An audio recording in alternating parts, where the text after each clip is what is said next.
বড় building, 10তলা building হয়ে ওই ব্যাগবাগানের দিকে চলে গেছে। কলকাতার ব্যাগবাগান ওই জগদীশচন্দ্র বোস রোডে। কিন্তু পত্রিকা এখন নিশ্চিহ্ন হয়ে গেছে কালের, এবং ওরাও চলে গেছে। যেমন মঠ মন্দিরে কী অবস্থা, আমাদের গুরু মহারাজ থাকতে কত সুন্দর মঠ, এখন মঠের শ্রীহীন হয়ে গেছে। সব মঠগুলো শ্রীহীন হয়ে গেছে। আমি কোনোদিন ভাবি না আমি মঠ থেকে, জন্ম ভাবি না এই মঠ থেকে আমি চলে যাবো কোনোদিন। গুরু মহারাজের মঠে ছিলাম, আমি কোনোদিন ভাবি নাই। আমি একদিন খুব কেঁদেছিলাম, যে কোনো কারণে আমি চলে যাবো ওখান থেকে, অসম্ভব। তো তারপরে দিয়ে ভগবানের সব লীলা আমার কিছু করে দেয়। তো কিন্তু এখন সেই মঠ মন্দির ঝগড়া, বিবাদ, বিসম্বাদ ইত্যাদি হয়ে গেছে সবগুলো। কালে কালে কী হবে, জ্যোতিষী নাকি বলেছিল এরকম হবে। আমাদের অরণ্য মহারাজ উনি বলতেন, ওরা জ্যোতিষীর কাছে গিয়েছিল, জ্যোতিষী বলছে দেখুন গুরু মহারাজ চলে গেলেন, ভীষণ ভীষণ, খালি আমাকে বলতে নেই কথা, কী অবস্থা হবে সে বলার মতো। জ্যোতিষী বলে দিয়েছে, জ্যোতিষীকে আমি বিশ্বাস করি, জ্যোতিষীর কথা আমার সব ফেলে গেছে, আমার জীবনে সব ফেলে গেছে, অক্ষর অক্ষরে ফেলে গেছে। আচ্ছা যাই হোক, ভক্তিমূল মধুসূদন মহারাজ একটু কথা বলব। তিনি শিক্ষিত, যুগান্তর অফিসে কাজ করতেন, ইংরেজি পত্রিকার কাজ করতেন, আর এর পাশেই বাগবাজার গৌড়ীয় মঠ। প্রভুপাদের দর্শন পেয়েছে, প্রভুপাদের দর্শন পেয়ে কালে কালে প্রভুপাদের দীক্ষা লাভ করেছে। দীক্ষা লাভ করে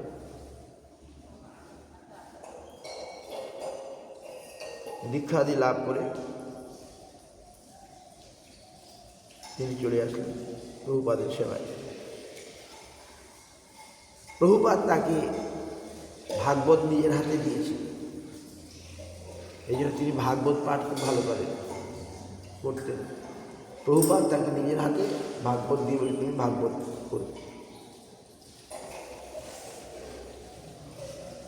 তারপর তিনি গুরু মহারাজের মঠে থাকতেন। আমাদের যে গৌড়ীয় দর্শন পত্রিকা, তার তিনি সম্পাদক। প্রথম 1955 সালের কথা বলছি, 1955 সালে গৌড়ীয় দর্শন পত্রিকাগুলো থাকতেন। গোবিন্দ মহারাজ সহকারী সম্পাদক, প্রধান সম্পাদক। তার অনেক লেখাটাকে ওই পত্রিকা এখনও আছে, ওরা বই বার করেছে। তারপরে কালে কালে তিনি মঠ করলেন। এরকম কোনো মাতাজি ওই বর্ধমানে মিঠাপুকুরে মঠ জমি দিল বা এই মঠ হয়ে গেল। তারপরে মায়াপুরে মঠ করলেন, শ্রীকৃষ্ণ চৈতন্য বড়ি মঠ ইত্যাদি। তো তিনি গুরু মহারাজের জন্মদিনে আসতেন, প্রচুর আমরা দেখেছি বর্ধমান থেকে আসতেন গুরু মহারাজের জন্মদিনে ওই কথা বলতেন। আগে তো থাকতেন, পরে আসতেন। আর গুরু মহারাজের হরিকথা ওরা শুনতে খুব আগ্রহী।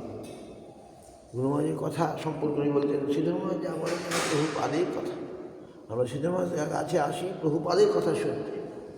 উনি প্রভুপাদের গুরু মহারাজকে উনি খুব শ্রদ্ধা করতেন। পরে দিয়ে উনি গুরু মহারাজ থেকে সন্ন্যাস নিয়ে, ওনার নাম হলো ভক্তি কমল। আগের নামটা কি মনে করছি। তো আমি তাকে দেখেছি, কয়েকবার দেখেছি।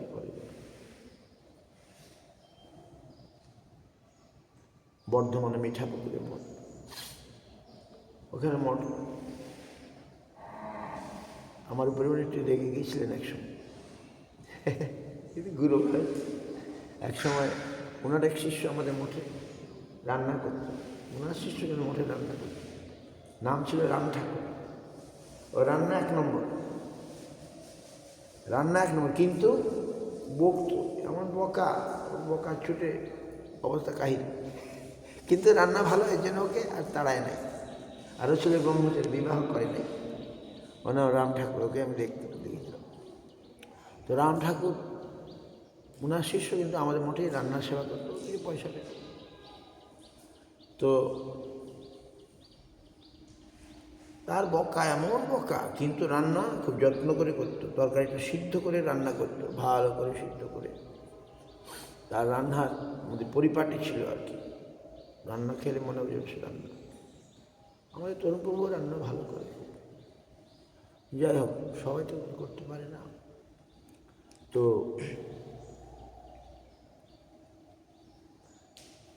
তো সেই রাম ঠাকুর, আমি যখন দমদম পার্কে আমাদের মঠ হলো, তখন আমি ওখানে ম্যানেজার, তখন ওই রাম ঠাকুরকে গুরু মহারাজ দিলেন ওখানে রান্না সেবা করাচ্ছেন।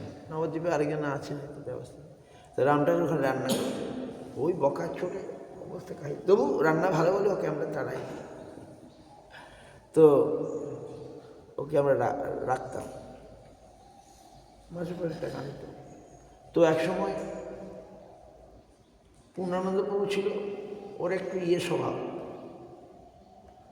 সবকে ঘুরে ঘুরে দেখা, ব্যাগ চেক করা, এসব একটু স্বভাব আছে। আমার এসব নাই,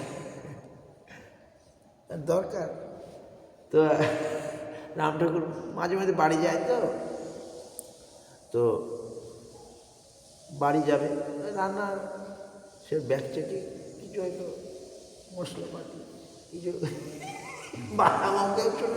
হয়তো রান্নাঘরে থাকে, তো একটু ওর ব্যাগে রেখে দিয়ে বাস। আবার পূর্ণানন্দ বয়স কম, তো ওকে ধরে ফেলেছিল, সামান্য জিনিস, হয়তো একটু এলাচ, দারচিনি, দামি জিনিস, এলাচ দারচিনি, তো আমি কিছু মনে করি না। তো এখন ধরেছে,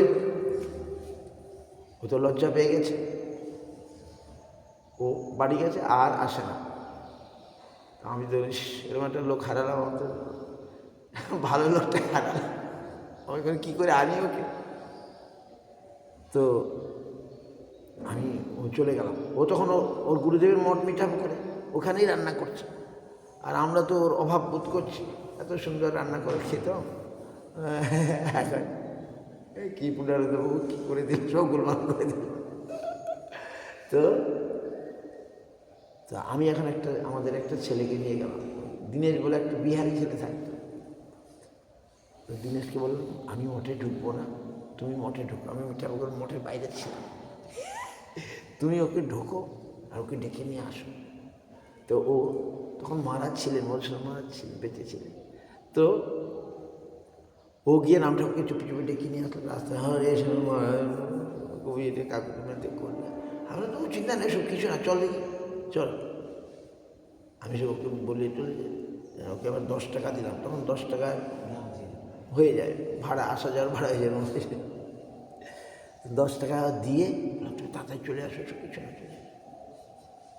আরও তো সরল সোজা মানুষ না, ও মহারাজকে এটা বলে দিয়েছে, আমার কথা বলে দিয়েছে যে আমার তখন প্রপন্ন কৃষ্ণ এরকমই ছিল, আমাকে টাকা দিয়ে গেছে, আর আমি মঠেও ঢুকি নাই। আর ওই যে দীনেশ ঢুকেছে, আর মঠের ইয়েরা খুব আদর, ওকে এই সিদ্ধমায়ের শিষ্য এসছে বা সিদ্ধমায়ের লোক থেকে, ওকে খুব আদর করে ওরা বিয়ে করছে। আর আমি লুকিয়ে নাই, চোরের মতো বাইরে, আমি চুরি করতে এসেছি, লোক চুরি করতে। এইবারে মধুসূদন মহারাজ রেগে গিয়ে এবার চিঠি লিখে দিয়েছেন গুরু মহারাজকে, দেখুন এই আপনার কলকাতা মঠের এই ব্রহ্মচারী এরকম এখানে বর্ধমানে এসেছিল, নিয়ে আমার যে শিষ্য তাকে নিয়ে যাওয়ার জন্যে ওকে আবার ওকে 10 টাকা দিয়ে গেছে। গুরু মহারাজকে চিঠি লিখে দিয়ে, গুরু মহারাজ আমার কিছু বলেনি না, কী করে আমি জানলাম যে এরকম খুব উনি অসন্তুষ্ট হয়েছেন, লেগে গেছেন যে আমি বললাম আমার তাহলে অপরাধ হয়ে গেছে। আমি আবার গোবিন্দ মহারাজকে জিজ্ঞাসা করলাম যে গোবিন্দ মহারাজ, আমি তাহলে যাবো, আমার কাছে অপরাধ ক্ষমা চাইব, যে আমি তো গোবিন্দ কিছু বললেন না, কারণ ওনার সঙ্গে একটু ফটোমটি লেগে থাকতো। ওই আমাদের মঠের লোক বর্তমানে ভিক্ষা করে, উনি আবার কেন ভিক্ষা করবে, অথচ আমার ঘনিষ্ঠ খুবই উনি সহ্য করতে পারতেন। আমাদের মঠে গিয়েও ভিক্ষা করছে, ওনার ছেলেরাও ভিক্ষা করছে। বর্তমান তো ভিক্ষার জায়গা, চাল ডালের আড়ত, সব চালের মিল, ধনী ওখান মানুষ। আমাদের 3 মাস ভিক্ষা হয় এখানে। গৌর পূর্ণিমার পরে আমাদের যেমন দেবী প্রিয়ারা করে, ওইখানে বর্ধমানে এই কদিন পরে থেকেই আরম্ভ হয়েছে ভিক্ষা। প্রতি ঘরে ঘরে দেখবে আর ওরা চাল দেবে, 1 ট্রাক, বড় বড় ট্রাক, কী বলে ট্রাক চাল হয়ে যায়, এখনও হয়। তো তার কম্পিটিশন, ওনারও মঠ আছে, আমরাও যাচ্ছি, উনি রেগে যাচ্ছেন, খটোমটি লেগেই থাকবে, আবার আসছেন, যাচ্ছেন, সবাই ঠিক আছে, কোনো ইয়ে নেই। ওনার জন্মদিন আজকের দিনে গুরু মহারাজ পাঠাতেন, অরণ্য মহারাজকে ওনার জন্মদিন উৎসবে পাঠাতেন, আবার উনি আসতেন গুরু মহারাজ উৎসব, এরকম সব। আর গোবিন্দ মহারাজের সঙ্গে একটু খটোমটি লেগে থাকতো।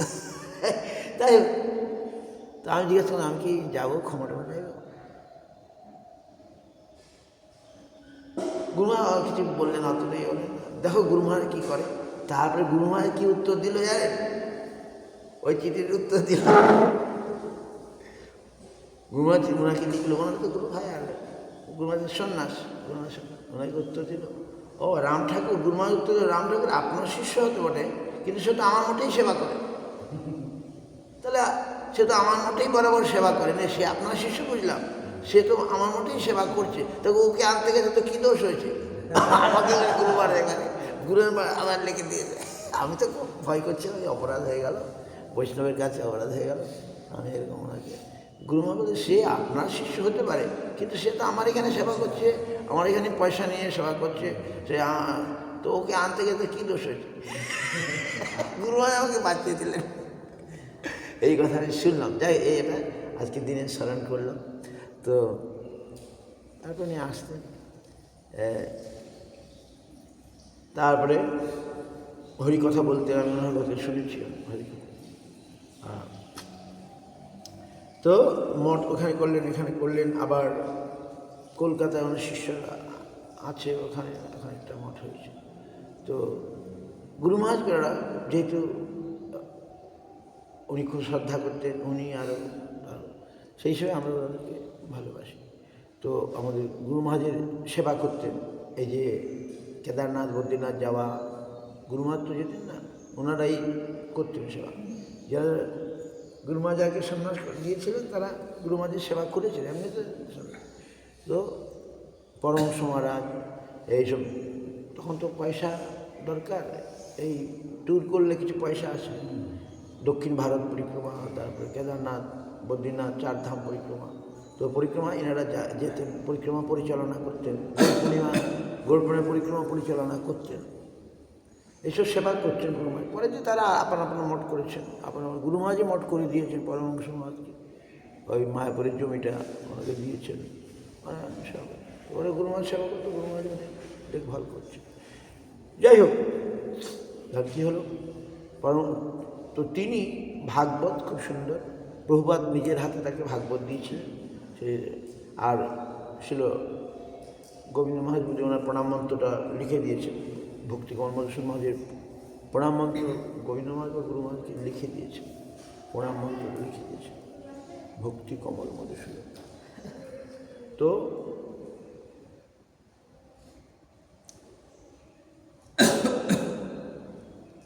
তিনি তার অনেক শিষ্য হয়েছে, মঠবন্দি এখনও চলছে। তারপরে আবার ভক্তি জীবন আচার্য মহারাজ হলেন, তারপর এখন তার শিষ্যরা আবার সব চালাচ্ছে, মঠ মন্দির চলছে। তো তার শিষ্যের আবার কাহিনী আছে, আমি বলবো না। তো আজকে ছিল ভক্তি কমল মধুসূদন মহারাজ। আমি যে প্রভুপাদের শিষ্য নিই, আমি যে 2-4 জনকে দেখছি, তার মধ্যে তিনি একজন, তাকে বেছে দেখি। যাদবর মহারাজ, পূজ্যপাদ যাদবর মহারাজ, পূজ্য মধুসূদন মহারাজ, ভক্তির পরম মহারাজকে আমি দেখি। আমি যে বছর এসেছি, কৃষ্ণের বাবাজিকে আমি দেখি। আর প্রভুপাদের শিষ্য গুরু মহারাজকে যারা ভালোবাসতেন আর কি বেশি, গুরু মহারাজ সঙ্গে যাদব মহারাজকে দেখেছি, মধুসূদন মহারাজকে দেখেছি, সন্ত মহারাজকে দেখেছি। আর কাকে দেখলাম? পুরী মহারাজ, প্রভুপাদের শিষ্য, দাম আছে। যাই হোক, তো এই হচ্ছে বজু মহারাজ। ওই বইটাতে কিছু আরও পাওয়া যাবে, সংযোজন পড়লে ওনার জীবন কথা, বৈষ্ণবের জীবন কথা শুনতে হবে, শুনলে আমাদের মঙ্গল হবে।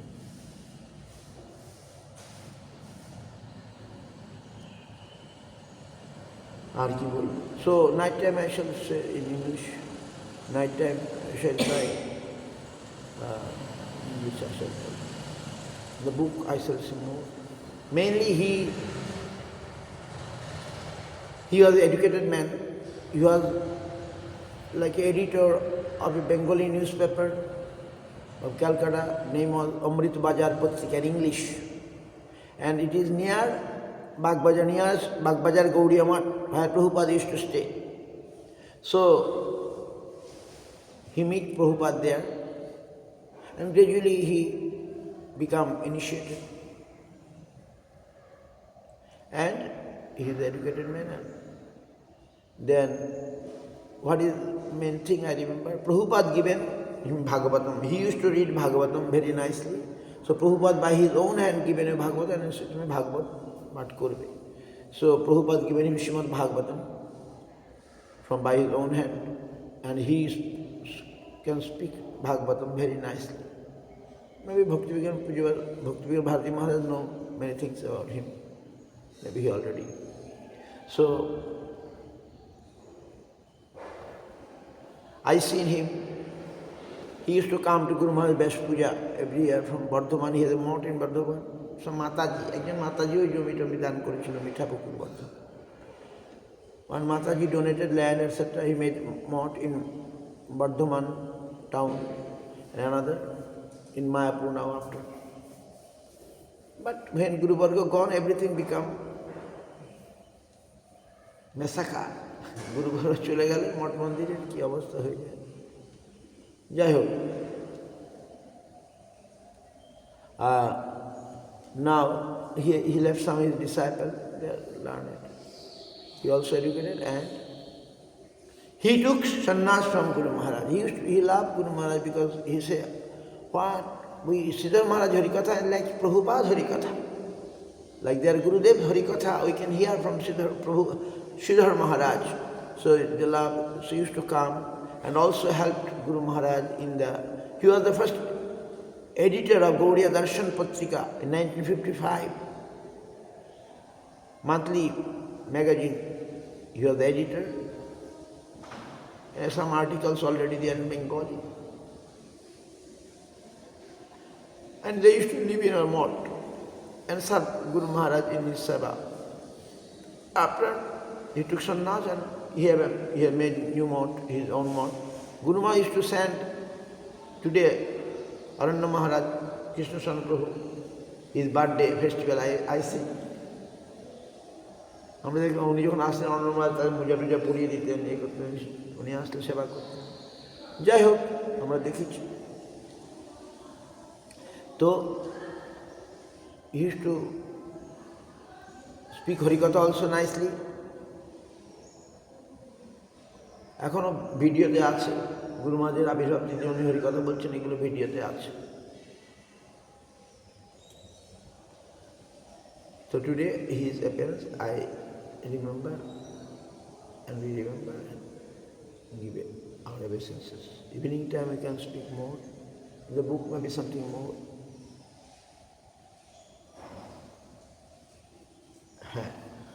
Mancha kalpana. Kipasya Patitanam Pavane Vaishnava. Hari Haray Namo Krishna. হ্যাঁ হ্যাঁ, আপনি নিয়ে যাবো পূর্ণনগরে। হ্যাঁ, আমি তো নিয়ে যাবো আপনাকে।